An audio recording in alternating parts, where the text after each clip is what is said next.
네, 빛나는 나의 도시 함께하고 계시는 시각은 6시 15분입니다. 저희가 원래 이 화면이 덮이고 교수님 들어오셔야 되거든요. 제 멘트를 먼저 소개했어야 됐는데 빨리 뵙고 싶어가지고 먼저 그냥 끝내버렸어요. 네.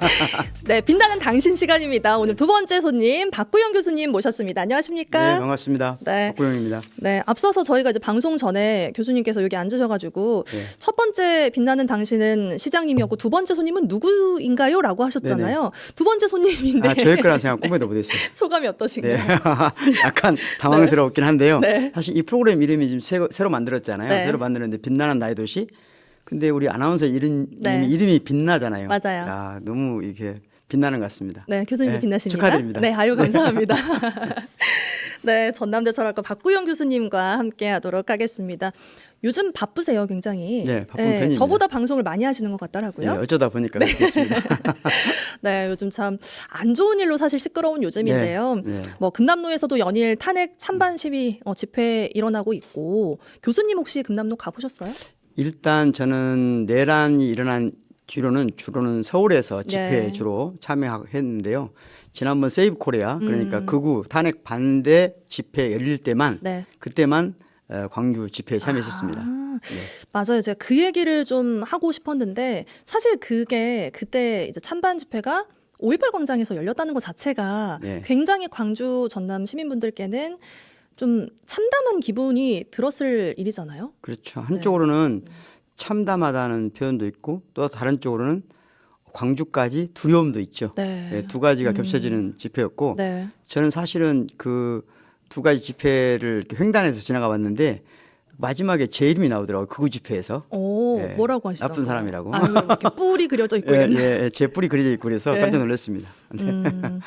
맞아요. 금남로에서 사실 이 두 탄핵 찬반 시위를 동시에 보니까 굉장히 좀 마음이 침통했는데 광주만은 다르다라고 아마 생각했던 분들이 많으실 거예요. 광주까지 와서 그렇게 집회를 할 줄은 몰랐어요. 사실은 예, 정광훈 씨하고 다른 세력이거든요. 네. 이제까지 우리는 극우 탄핵 반대를 이끄는 사람은 정광훈으로 알고 있었는데 새로 나타난 세력은 세계로 교회라고 해서 손현보 목사가 이끄는 세력이거든요. 네. 이분들은 조금 달라요. 그래서 상징 투쟁을 좋아합니다. 상징 투쟁. 예, 대한민국의 민주주의와 법치주의의 상징적인 도시나 장소에 가서 그걸 점령하려고 하는 겁니다. 그러니까 전광훈 씨보다 조금은 더 급진적이고 네. 더 도전적이고 더 극단적이라고 볼 수 있죠. 네. 그럼, 광주를 네. 민주주의 상징이기 때문에 네. 이 상징적인 장소에 오겠다는 거거든요. 상징적인 장소에 그들이 와서 얻을 수 있는 게 뭐예요? 그러니까 우리가 자기들은 자기들이야말로 진정한 민주주의 세력이다 이렇게 주장하는 거예요. 어떻게 놀랍죠? 그렇게 생각할 수가 있죠? 놀랍죠. 예. 예. 그러니까 우리가말로 진정한 민주주의 세력이다. 오. 자유주의 세력이다. 네. 자유민주주의의 우리가 최후 보루다. 이런 식의 말을 하는 겁니다. 그게- 그래서 예. 이분들은 5.18을 부정하진 않아요. 5.18을 부정하진 않지만 이 윤석열의 내란은 존중하는 거죠. 이 특이한 기형적 사고를 가지고 있는 거죠. 그 논리가 하나의 논리로 이어질 수 있는 건가요? 그러니까 일반 사람들은 이해하기 어려운데 그들은 대한민국을 신성국가로 만들려고 하는 겁니다. 신성국가요? 예, 그러니까 중세 기독교나 네. 지금 아랍의 국가들이 신성국가거든요. 네. 아랍의 헌법을 보면 헌법의 가장 위에 헌법보다 위에 뭐가 있죠? 종교가 있는 거거든요. 그런 시대로 돌아가자는 거예요. 기독교 신성국가를 만들자고 하면 네. 이 모든 논리가 통합니다. 궁금한 게 이건 좀 짧게 답변 주시면 좋을 네. 것 같은데 종교와 이렇게 연관이 되는 이유는 뭐예요? 그러니까 종교가 기본적으로는 종교가 이 세속화된 국가에서 국가는 종교에 대해 중립적이어야 되거든요. 네. 이 중립적인 게 우리 모든 합의예요. 이렇게 세속국가라는 뜻이거든요. 미국도 유럽도 우리나라도 모두 세속국가예요. 국가는 모든 종교와 가치체계에 대해 중립적입니다. 네. 그런데 이분들은 이 중립적인 거 싫은 거예요. 국가가 특정 종교와 특정 가치관을 가져야 된다 생각하는 겁니다. 그러니까 윤석열 씨의 특정 가치관, 특정 체계가 자기들은 대한민국이 맞다고 보는 거예요. 좀 무섭죠. 네, 무섭네요. 굉장히 무서운 겁니다. 예. 그러니까 서울에서 지금 광화문에서 집회보다 조금 더 무서운 세력이에요. 네. 이런 또 이제 일부 극우 유튜버들이 지역의 대학가를 돌면서 그런 탄핵 반대를 선동하고 있잖아요. 그렇습니다. 네. 아무래도 이제 학교에 계시다 보니까 학생들의 생각이 좀 궁금하더라고요. 일단 학생들의 제가 이제 더 유심히 관심을 가지고 보는데 학생들의 압도적인 수는 탄핵 찬성 세력이고 네. 내란에 대해서 비판적입니다. 네. 다만 이 극우 세력과 연동돼 있는 일부 학생들이 있어요. 근데 그 일부 학생들이 예전 같으면 목소리를 내지 않았거든요. 예. 지금은 목소리를 내기 시작했다는 거예요. 그럼 목소리를 낼 때는 그 개인의 가치 체계만 가지고 목소리를 내지는 않거든요. 네. 반드시 배우 세력이 있는 거예요.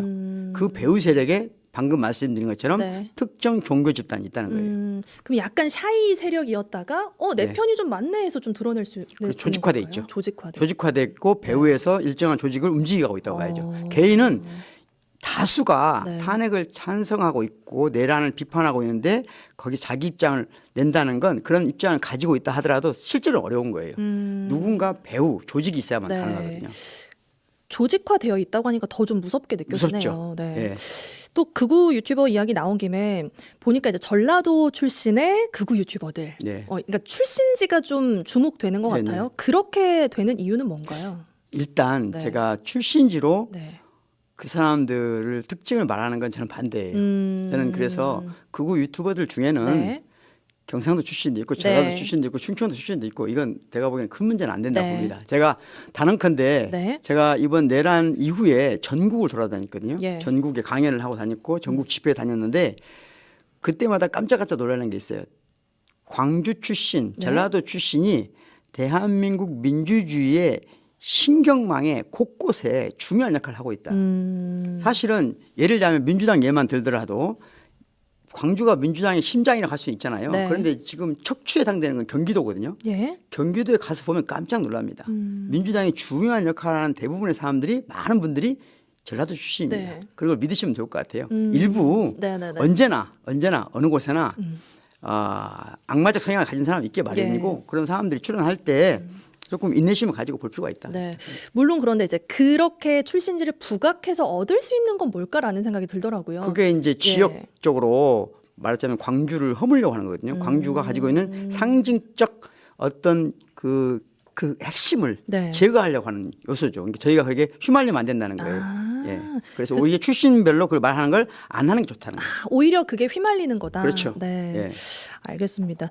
또 지금 이제 개헌 이야기도 나오고 있는데 대통령 임기를 3년으로 단축한다 뭐 이런 이야기 나오고 있는데 여기에 대한 교수님의 생각은 어떠세요? 일단 저는 제가 책도 썼어요. 예. 책도 썼는데 그 책에서도 제가 제7공화국으로 가는 길 이런 얘기를 했는데요. 네. 예, 이게 중요한 게 있습니다. 그러니까 지금 가장 중요한 건 뭐냐 이거죠.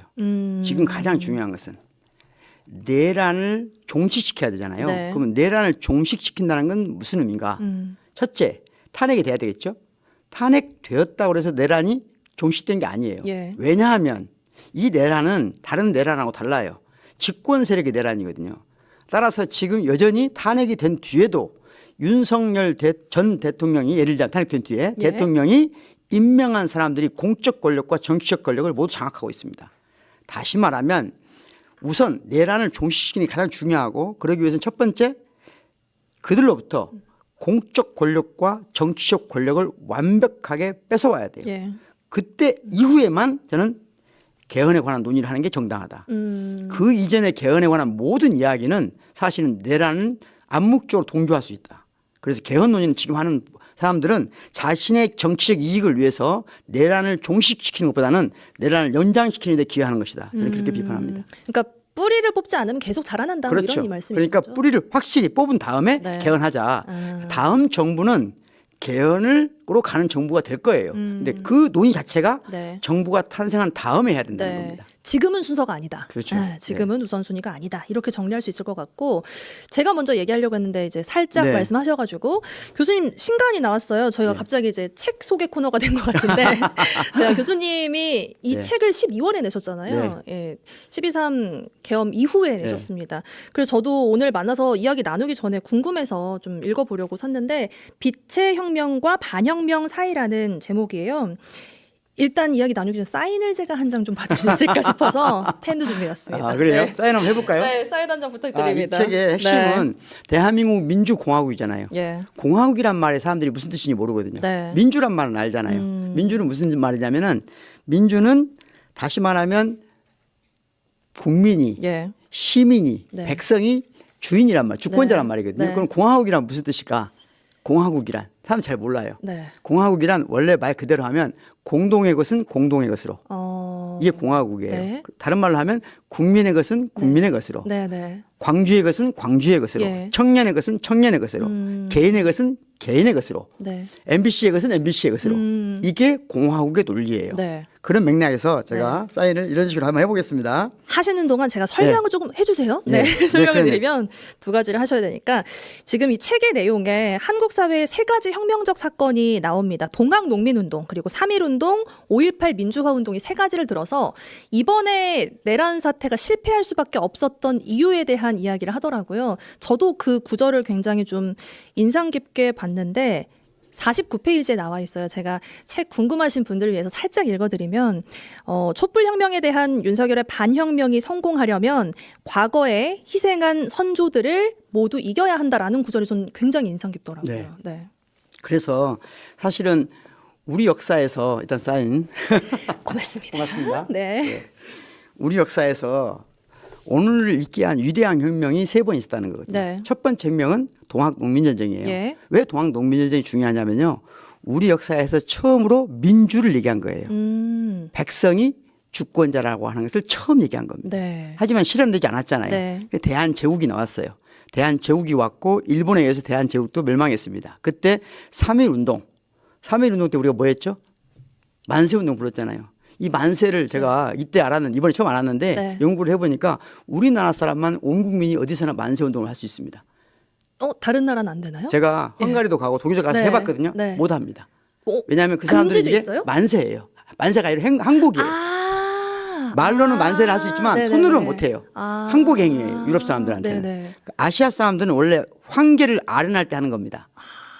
황제가 누구죠? 유일한 주권자였어요. 네. 예전에 왕정시대에 예전에 예. 왕정시대 유일한 주권자한테만 만세 만세 하는 겁니다. 그런데 3.1운동 때 우리 누구한테 만세를 했죠? 우리 모두에게 만세를 한 거예요. 네. 다시 말하면 3.1 독립운동은 일본으로부터 독립하겠다는 것뿐만 아니라 대한민국의 모든 시민이 모든 국민이 주권자다 서로에 대해서. 그래서 만세를 불러준 겁니다. 서로를 황제로 대우한다는 의미예요. 네. 우리 서로가 황제라는 의미입니다. 만만세는. 네. 그래서 우리가 모두가 그걸 즐겁게 할 수 있는 거예요.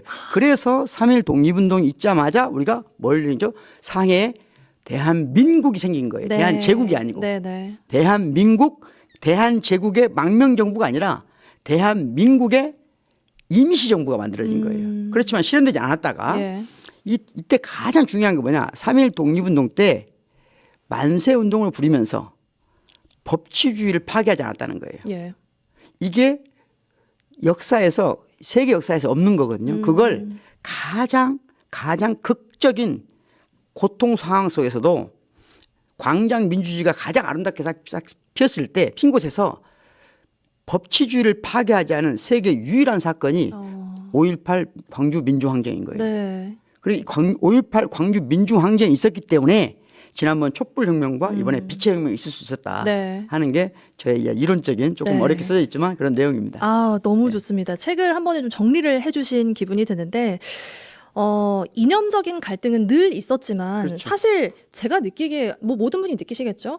양극화가 너무 심해지고 있다라고 느껴지거든요. 이 부분은 저희가 어떻게 봐야 될까요? 사실 양극화에 대한 이야기는 우리나라의 문제가 아니고요. 네. 전 세계적인 경향이 있습니다. 전 세계적인 경향이 있고 이 전 세계적인 경향에 네. 가장 큰 원인 분석이 여러 가지 있는데 네. 그중에 하나가 정치 집단의 엘리트화예요.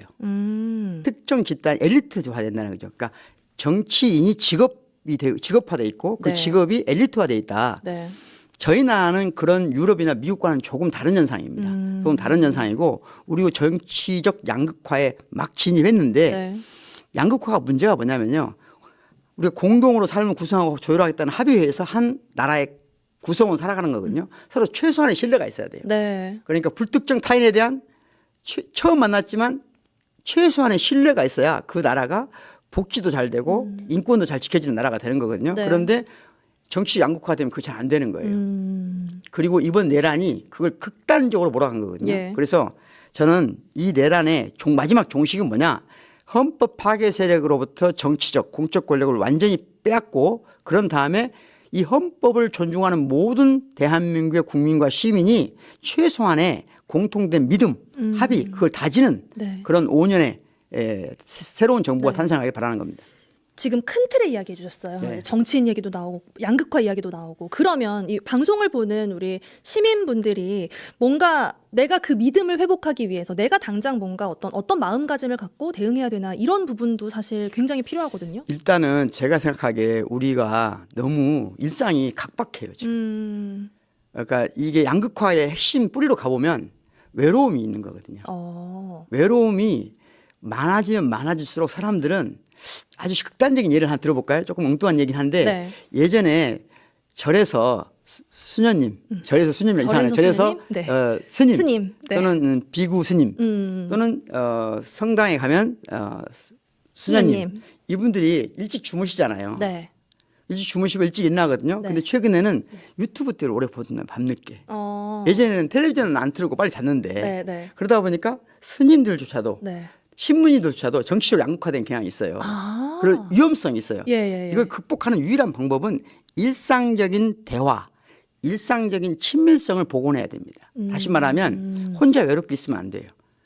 말하자면 많은 관계망이 구축돼야 된다. 네, 신뢰 네. 관계망이 구축돼야 된다. 그래서 네. 대학생들도 최근에 대학생들이 조금 이상한 경향을 보이거나 대학생들이 극우화되거나 이런 경향은 특히 코로나 때 네. 함께 할 수 있는 시간이 없었기 때문이에요.